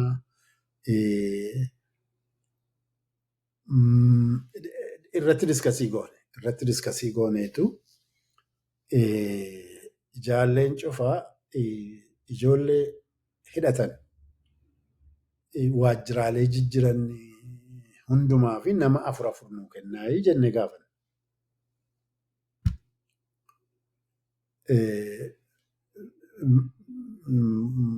Hidhaadhuma at least protectii gochuu akka danda'an. Hidhaan kun akkamittiin dhaabbachuu danda'a kan jedhu yookiin immoo karaa isaaniis jarrita waldeefaasii karaa Mallas faasii I think yeroodhuma dhannee kan akkas godhaa jennu hin godhu. Garuu boru hojiin isaa ittuma fufa. So isaan deliberately dhuma waan sana godhaa kan turanii akkas jaalleen cufaa gaafan. That was really jaalleen cufaa humnattiin nuyi qabnu yoo walirraa adda babaate humna hin qabdu hin facaatii nuun jedhe. So the next option is humnuma hidhatu uummata keessaa baasuudha kan jedhudha. Humna hidhatu uummata keessaa baasuu kan jedhu. I'm not sure whether jaalleen cufaan nuti recommendationiin gaafanne kun hin danda'amu karaa biraatiin irratti diskasii godhanii. The other option is humna hidhatee uummata keessa socho'u uummata keessaa baasuu kan jedhu. Murtii akkasiirra ga'a. Waa'een encampmentii kan inni dhufu yookiin immoo sanarraati. Humni hidhatee uummata keessa socho'u uummata keessa haba'uu sanarratti yoo walii galame kan hidhatee uummata keessumaa naannoo ijoolleen keenya socho'anii yoo hin taane naannoo hundumaa keessatti humna isaaniiti. So gaaffiinis hamma dhumaatti kan irratti hojjetames kan isaaniis kan keenyas humni hidhate uummata keessaa baasuudha ture objektiiviin isaa. So akeeki mooraa waraana mooraatti galchuu kan jedhu waraana mooraatti galchuu naannoo tokkotti walitti qabu osoo jedhamee gaariidha. Mooraan hin turre naannoodhuma filatame tokkotti walitti qaqqabu. So akeekisaa humna hidhatee uummata keessa socho'u kuni elekshiiniidhaafis hojii siyaasaa hojjechuudhaafis kun haa ta'uu kan jedhu sanarraati madde. Haa ta'u malee isaanii egaa waan booda irratti ta'e hin ilaalla.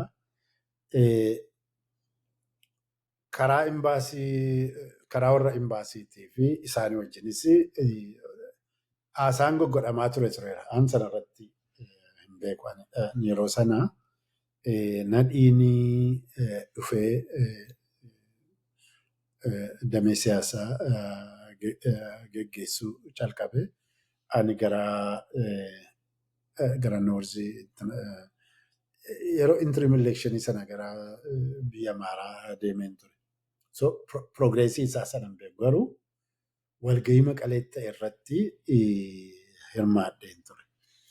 Walgahii Maqalee ta'e sana irratti Jaal Leencoo fi anaa fi nadhiitu argame. Mallas waliin xayyaara isaaniitiin deemne. Maaliif xayyaara mallasee hin deemne? Gara Maqalees yeroo deemnus xayyaara harka isaatiin kan deebine. Wanti walirraa koinsaadii godhu waa'ee walgahicha ta'e irratti tokko waggaa 15ffaa isaanii selebireetii godhu turan. Achirrattis akka argamnu nu affeeranii. Karaa keenya nu sadeentu argamee karaa isaanii Mallas Tawaldeen kun hin beekamu maqaan isaa alatti baay'een dhaga'amu. Garuu waa'ee organizeeshinii hundumaa in fact isatu geggeessaa ture. So Mallas mataan isaa osoo dura taa'aatti hin filatamanii heedii organizeeshinii ture. Namni organizeeshinii heedii godhu maybe the strongest person structure party isaanii sana keessa Tawaldee ture. Kan baay'ee decisive roolii waa'ee organization hundumaa kan geggeessaa ture. Siyyee innis argamee ture. Isaan sadeetti argame. Karaa kan egaa meediyeetariin warra Isaayyaas fa'ii. Karaa isaanii immoo Isaayyaasii Waddii Pheexroos jedhan tokko nama is trusted Isaayyaasiif nama trusted kan ture boodarra garuu mana hidhaa keessatti dhabamee maal kan jedhu dhageenya baay'ee intinaa ta'u ture. Waan aadaa isaan qaban tokko aadaa namni keenya qabu isinii maalii waan jedhu kanan qaban jechuun as discipline. Hundumtuu Isaayyaasiin Isaayyaas jedha. Kan Mallas faas akkasi. Amma yeroo Mallas faa wajjiniin si'a tokko manuma isaanii keessatti paalasi sana keessatti kan wal ga'ii ta'aa ture. Achitti yeroo intinaa ta'amu dhaga'i Mallas jedhanii afaan Tigreetiin warri hojjetaa isaa maal isaanii si'a tokko akkasumatti waamuu turan. So jechuun baay'ee Waddii Pheexroos sunii fi Isaayyaas baay'ee walitti dhiyaatu turan.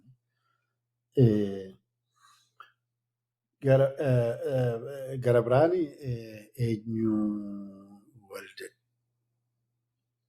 yookaas immoo maal kan jedhamu ambaasaadara isaanii kan calqabaa Finfinneetti isaan godhatan kan warra Eertiraa isatu ture. Really Isaayyaasii dhaabbiinsa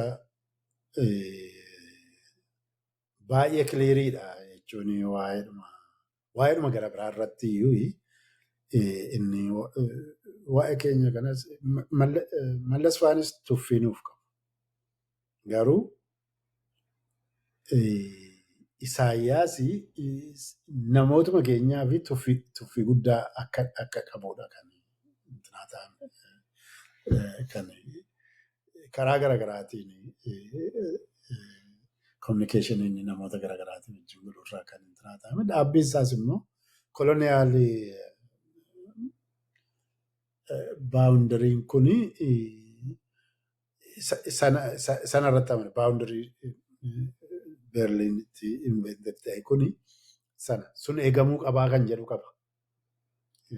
Ofiisaatis kan isaan qabsoo godhaa turan benefitii mataa isaatiifis ta'uu danda'a. Kanaaf naannoon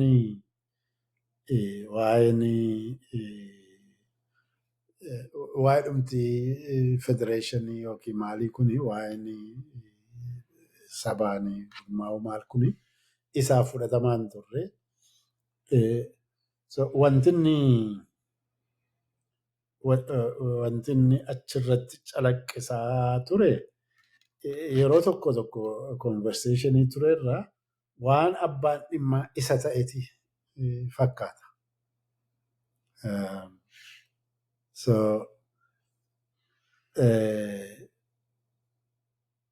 Waa'ee keessumaa waa'ee inkaapmentii kanarrattis haasaan yeroo sanarratti achirratti haasa'amaa ture. Waa'ee inkaapmentii malee loongi term waraana uummata keessaa baasu malee in the long run waa'een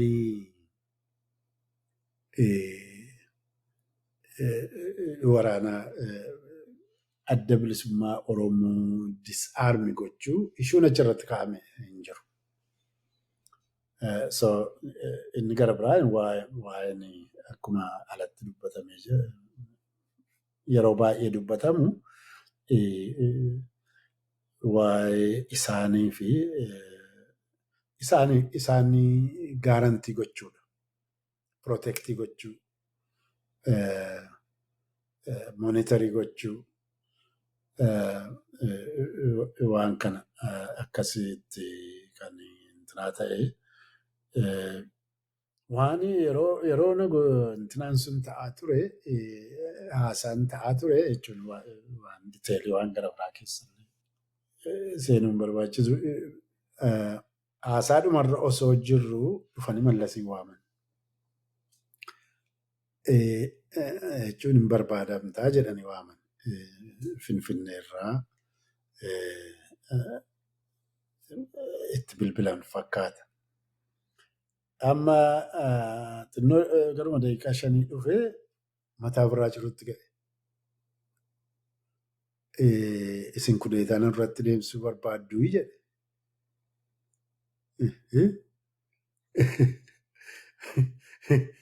Hundumti keenya kofalleetu of wal ilaalle.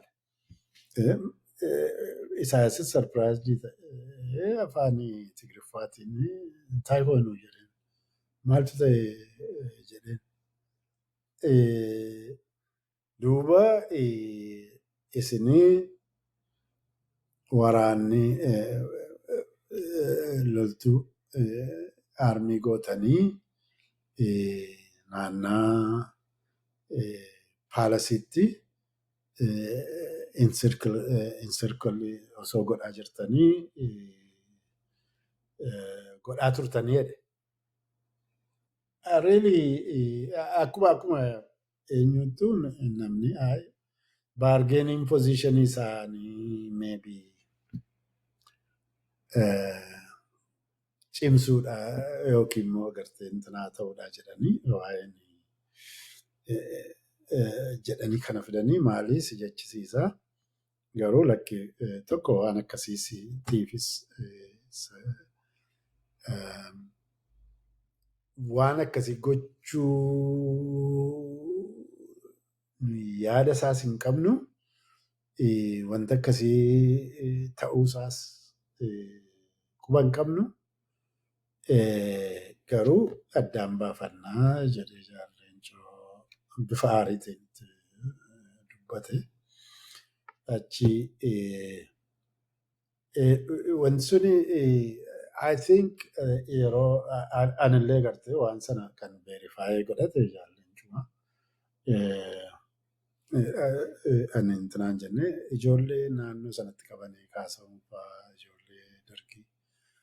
Wanti waan akkasii namoota hanga tokko naannoo sanatti qabaniiru fakkaata waanuma security maalii waan akkasii kana kan intinaa ta'u.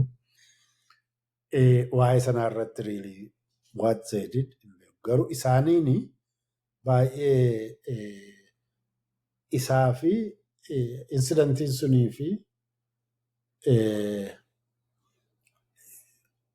humna waraanaa keessaa keessumaayyuu namoota humna waraanaa keessa turan kan keessatti arganiiru natti fakkaata.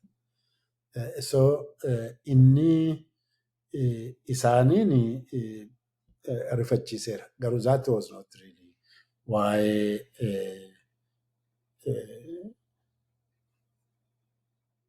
waan mootummaa yeroo ceebsatan keessaa baasuudhaaf sana qofaatu haadhaa miti sababuma kenneef maybe isaan keessaa kan morman yoo jiraatanii amansiisuudhaaf itti dhimma ba'uun hin danda'amu. Malee sababni sanan turre incidentii sana tureedha. So walga'iin suni ta'ee gara Finfinneetti deebi'ame waa'ee encampmentii sana naannolee isaan qubatanii namootuma keenyatu file. Naannolee akkuma argumatti amma karaa dhiyaatiin waraana hanga tokko naannoo Begiitti kan dhiifame tureera. Hangi tokko immoo karaa Giddaa Ayyaanaa turanii hangi tokko immoo Ilubbaabor keessa turan. Amma location isaa kana yoo ilaalte jettu leadership yeroo murtii sana godhanii yoo agartee incidentiin tokko ta'e yookiin immoo wayyaaneen kaaraakterii ishee hin beeku. Yoo wayyaaneen lola itti banuuf intinaa taate at least booda bakka itti intinaa ta'uu danda'an. Itti mooraa keessaa bahanii at least sheltarii godhachuu danda'an sana waan konsiidarii godhame natti fakkaata. Karaa bahaas akkasuma. Achirratti really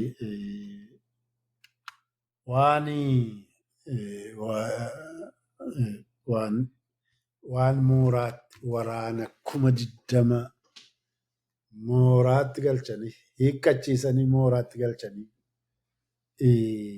hiiksisanii jedhamee saba sanaatiin intinaa ta'u kuni keessumaa immoo kan baay'ee na dhibu ani Sudaaniin ture mana intinaa keessaa ba'uu sanaan dura dhaqiitii mooraa waajjiraa Sudaanii nuu jajjabeessee ergan. Sudaaniin ture Sudaaniitti wanta ta'e nan beeka. In the first place mooraa jedhanii yeroo intinaa ta'anii mooraan hin turre. Naannoodhumatti walitti qabamanii walitti fidaman sana ture. gara biraa hidhannoo isaanii hin hiikkachiifne. Hidhannoo isaanii hin hiikkachiifne. Hidhannoo hiikkachiisanii ijoollee ficcisiisanii yeroo jedhamu. What does it mean? Kan inni jedhu ijoolleen lola hin goone. Lola ta'e wareegama ta'e sana. Ijoolleen akkaataa isheen itti wayyaanee urguftee namoota baay'ee irraa fixxee dhuma irratti illee warri immoo buttaatti itti gaafatamaa turan yeroo agartee meeshaan ammunition harkaa qaqallatu ofitti deebisaniiti kan isaan of ajjeesan harka wayyaaneetti hin laannu jedhani. Amma Abbayyee namni kan jedhamu gara dhiyaatii namootiin warra akka Buruusoo fa'aa agartee gara bahaatii baay'een isaanii wayyaanee wajjin lolanii maal jedhanii of isaaniitti of ajjeesan. Maal sana dinaayee gochuudha. Ijoolleen ofuma harka kennetti gootummaa ijoolleen agarsiisan wareegama isaan godhan sana dinaayee gochuudha. Kan na dhibu warruma dirree turantu immoo turan keessaa yeroo akkas jedhani. So maal jecha akka ta'e illee hin beekamu. Jechuun yeroo waan akkasii kaampeenii akkasii kana godhamu dhugaa barbaachuu. Amma waa'een kaammantii kuni amma egaa namni hundumtuu leencoo nu gurgurate leencoo irratti bobba'u. Leencoo irratti intinaa walte leencooni waan ittiin waan inni godheeni balaaleffachuu danda'a. In the first place abbaan barbaade. Kaayyoo jaalleewwan ofii meeqa itti wareegaman. Kaayyoo bara umrii ofii namni itti dabarse itti dudda galagalchuun sana caalaa wanti tanaan hin jiru. Sanaan kanuma tarkaanfii inni fudhate malee there is no reason waan namni akka individual tokkotti waan nama balaaleffattu gochaa isaa sana yookiin immoo dhaabbii isaa sana kan intinaa ta'amuun isarra jiraatu. Sanaan balaaleffachuu hin danda'amu. Garuu dhugaa jiru waan hin taaneeni yookiin immoo dhugaa sana barbaadanii arguu danda'u. Okay, isan hin balaaleffatu. Nama sadii ture wanta sanarratti. Nadhiin hin jiru. Namni guyyaa gaaf tokko maaltu ta'e waa'een murtii maaliif ta'e tarkaanfiin sun maal fudhatame waa'een inkaammantii sana infoormeeshiniidhuma qorannoodhaaf illee namni tokko namni galagalee na gaafata hin jiru. Garuu immoo akka waan inside information qabanitti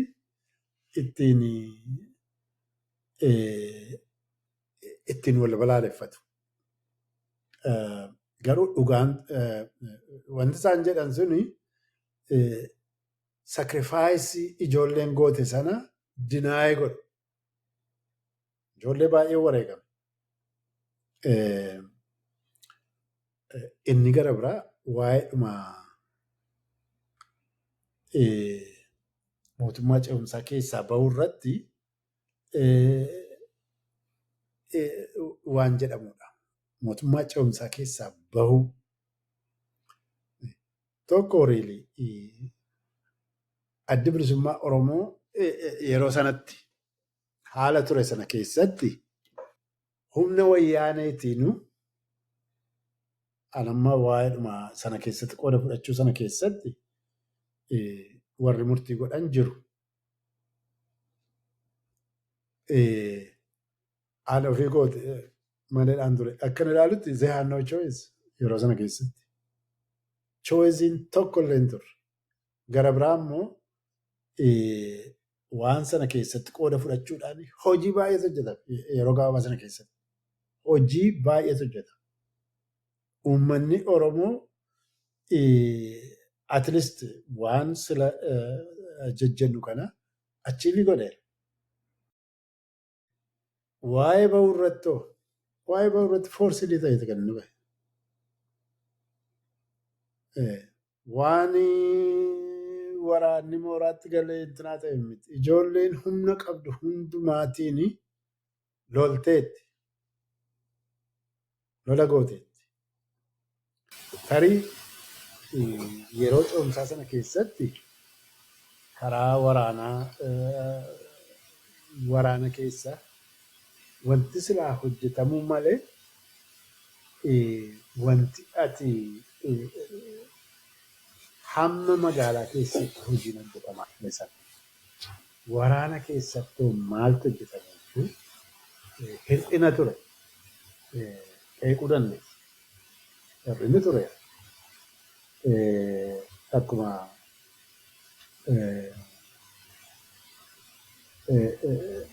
abbaan biyyaa Ibrahim hir'ina ture sana ibseera.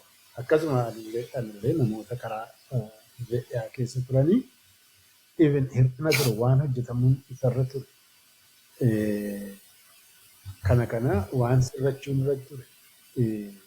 Namooti dhufanii warra hoogganoota Finfinnee turanitti illee gabaasaa turan, gaafachaa turan. Hir'inni guddaan ture. Garuu yeroo sana keessatti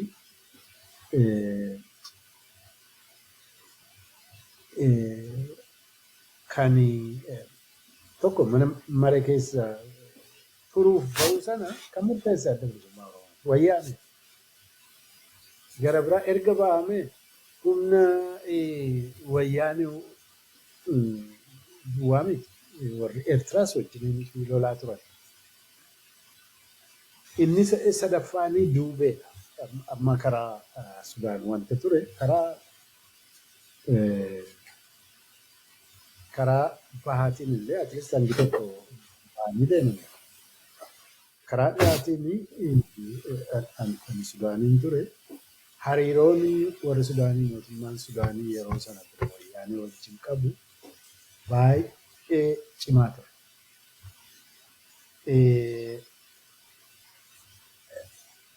Warra aangoorra jiran kana humna horiitiinis agartee kontiroolii gootee isheen soorsi guddaa qabu. Kanaafi yeroo sana keessatti karaa Sudaanii keessatti illee achi ta'uudhaan haalli ture. Warri Ameerikaas jiru warra ambaasota isaanii achi turan warra Ameerikaa kan even kan Ijiptii namoota kanaan wal argaan ture.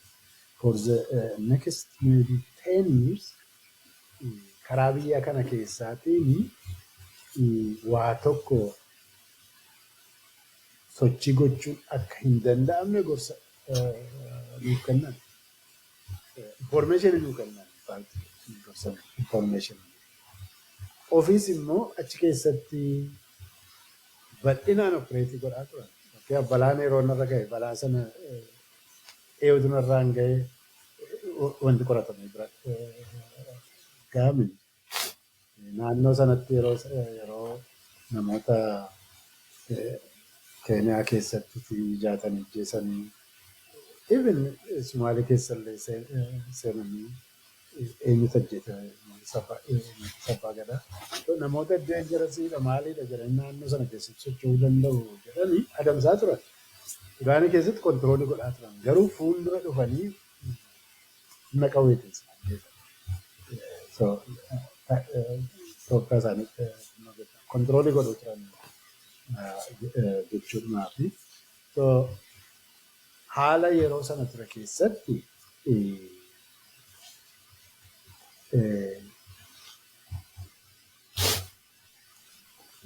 mana mootummaa ce'umsaa sana keessaa bahu they were forced dirqamanii fudhama.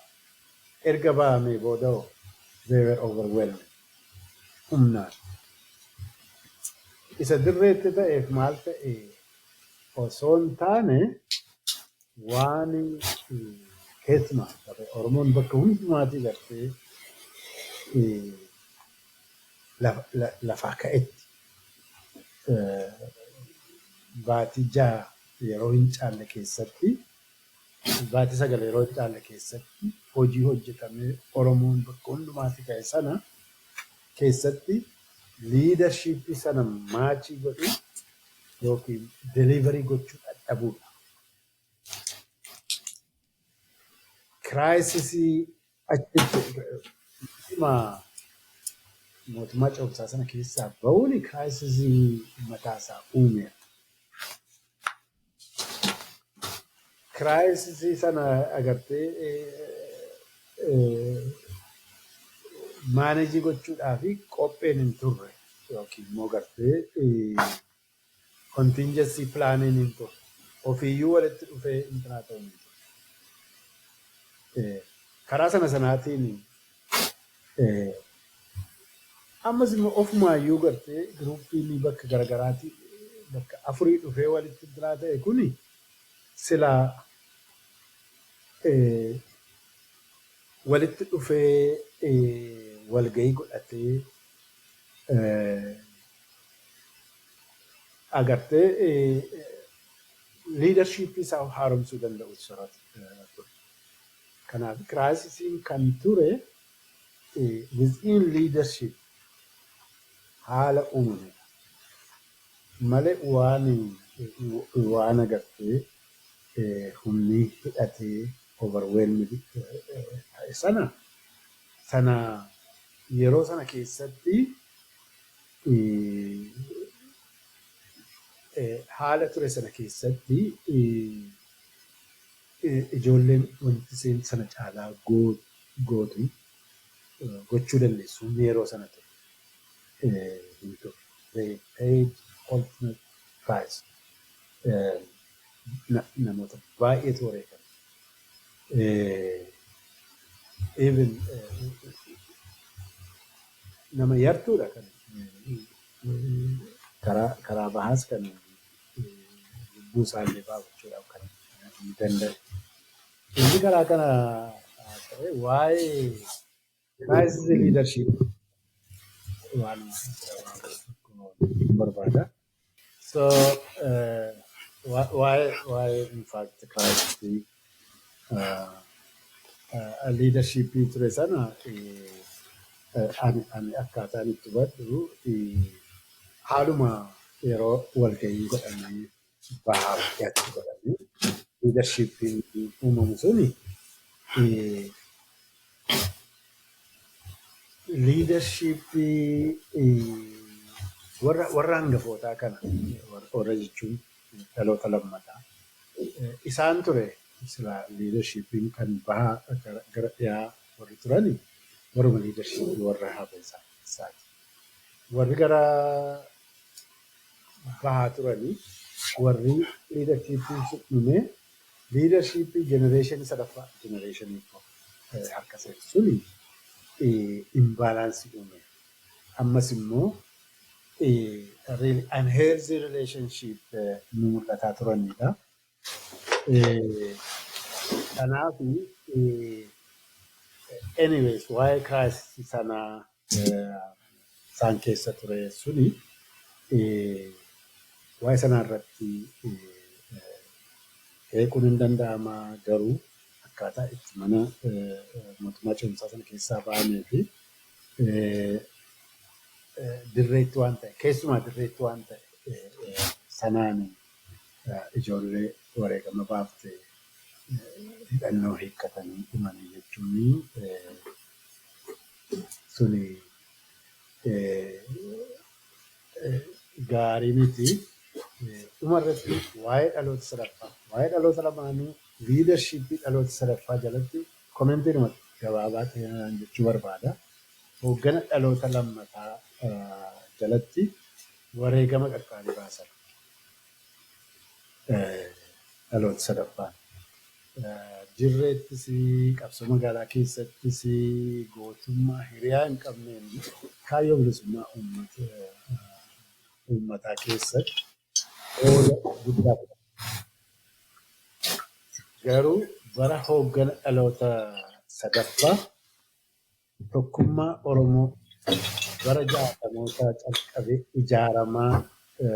ijaaramee ni bittinne. Qajeelfamni pirinsipiliin hundeeffama ABO irratti lafa kaa'ame ni cabe. Kaayyoo qabsoo bilisummaa Oromoo irraa sigigaatan. Qabsoon Oromoo dhalootatti darbuu ni uggurata. Kanuman jedha waa'ee dhaloota sadaffaa, dhaloota kooti dhaloota sadaffaa. Isa kaanii wanta taatota ta'anii keessoo isaa waan hin beeku jiru garuu ala isaa waan baay'ee jedhamutu danda'ama. Kanaaf raaphapu gochuudhaaf yaadachuun bu'uura dhalooti hangafaa buusan. Gurmaa'anii mirga ofiitiif falmachuu hidhatanii sirna konoleeffataa buqqisuuf finciluu hojii dippiloomaasiif karra saaquu dhaloota barsiisanii qabsootti bobbaasuu qabsoo siyaasaatii fi hidhannootti ceesisuu Oromoo baraaruu fi sirni sun jijjiiramuu akka qabu kallattii kaa'uu kaayyoo qabsoo bilisummaa Oromootiif bu'uura buusan. Dhalooti lammataa hooggansa dhaloota lammataa jalatti Oromoo walitti fiduudhaan milkaa'aniiru bara 1991 qabsoo bilisummaa Oromoo qaama tokko jalatti ijaaraniiru. Qabsoo bilisummaa Oromoo akeeka istiraateejii fi kaayyoo objektiif qabsoo bilisummaa Oromoo karaa qabsiisaniiru. Kaayyoo bilisummaa Oromoo galmaan ga'u Oromoo dammaqsanii ijaaranii qabsootti bobbaasanii gaggeessaniiru. Qabsoo siyaasaa fi hidhannoo lafa qabsiisaniiru. Deemsa qabsoo hiree murteeffannaa kallattii kaa'anii akkamittiin akka kaayyoon galma ga'uu danda'u sararaniiru. Qindoomina saboota biraa waliin qabsoo waliin qabsoo gaggeessuu mootummaa ce'umsaa waliin ijaaruu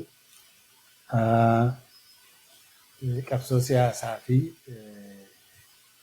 hidhannoo lafa qabachuu aadaa fi seenaa Oromoo awwaalan boolla keessaa ifatti baasanii guddisanii Oromoo addunyaatti beeksisaniiru. Wareegama qaalii baasaniiru. Oromiyaa waraqaa irra kaa'anii daangaa Oromiyaa waraqaa irraa lafa irratti buusaniiru. Qubee afaan Oromoo guddisanii barruuleedhaaf fi barnootaaf akka oolu godhaniiru.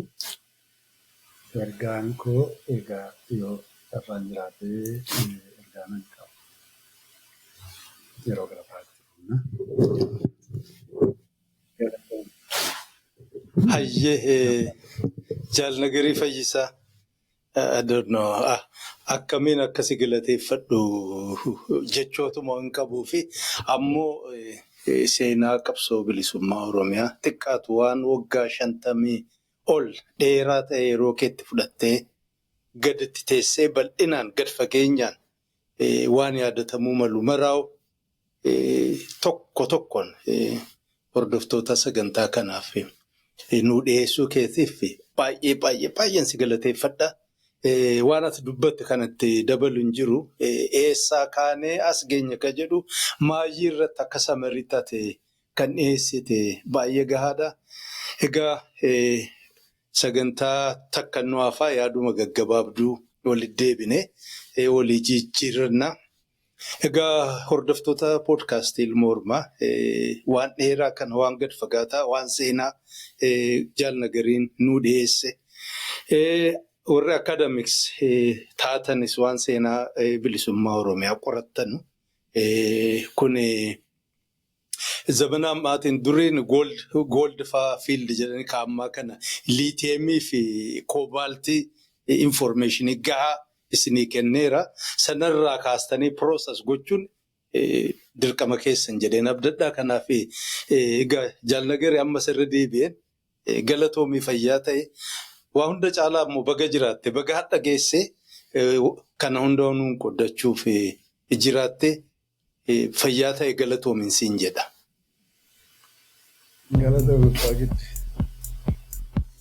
Hayyee hordoftoota keenya egaa sagantaan keenya hadhaa kanarra raawwata. Sagantaa maayyee yaada gaggabaabaa olii jijjiirrannuu fi dhaamsallee jaalnagariin qabu ittiin dhaggeeffannu hamma walitti deebinutti nagaan nu jiraadhaa. Bye bye.